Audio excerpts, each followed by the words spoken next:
نگذشت. آسمان بی غبار شد لیک باران نگذشت. این روزی من از چشم من چنان سخت گذشت کی گذشت. از تمامی وجودم از تمامی هستیم قدر مادر بگذشت و بگذشت. گذشت گذشت قدر مادر بگذشت و بگذشت. گذشت گذشت قدر مادر بگذشت و بگذشت.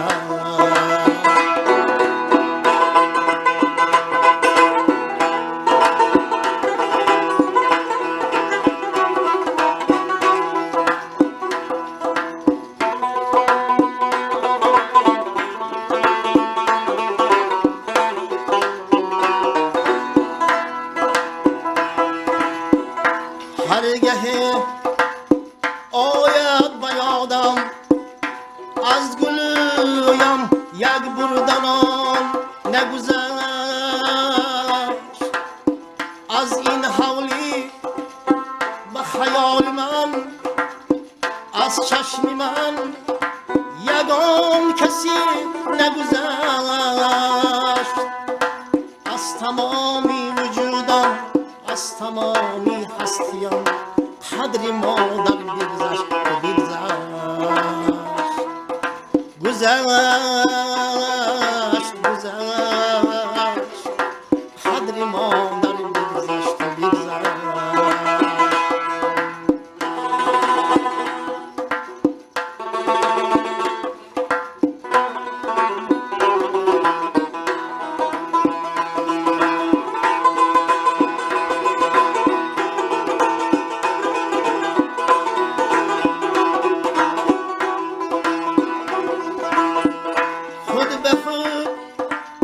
آوارم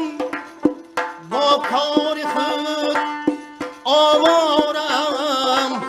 آمدم بر خانم. از این حولی از چشم من یگان کسی نگذشت. از تمامی وجودم از تمامی هستیم قدر مادر بگذشت و بگذشت. گذشت گذشت قدر مادر بگذشت و بگذشت. گذشت گذشت قدر مادر بگذشت و بگذشت.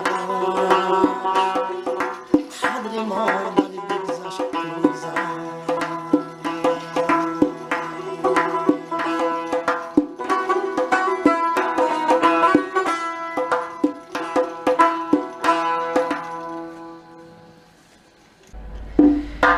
هیچ شادی نیست اندر این جهان برتر از دیدار روی دوستان. هیچ تلخی نیست بر دل تلختر از فراق دوستان پرهنر. سلامی سرشار از مهر و محبت و صمیمیت بی اندازه نثار هر یکی شمایان عزیز باد. مخلصان و هواداران برنامه شرکت تلویزیون و رادیوی دیار، عزیزان دل، بازم دیدار به دیدار همدیگر رسیدیم در برنامه نوبتی شام دیار که در این یک شام پرفیض، در این یک شامی که البته پر از مهر و محبت و صوت و نواهای دلنشین است، با اشتراک مهمانان عزیز اهل فرهنگ ما برنامه مخصوصی را منظور شمایان عزیز گردانیده ایستاده ایم. علاقه عزیزان دل، از شنیدن این صوت و نوای دلنشین، از شنیدن این آهنگ، البته این سرودی که از طرف استاد تقدیم ما و شمایان عزیز در وصف مادران گرامی قدر، در حق مادران بزرگوار، در حق فرشتگان روی عالم زمزمه کرده شد. بله عزیزان دل، کامل جان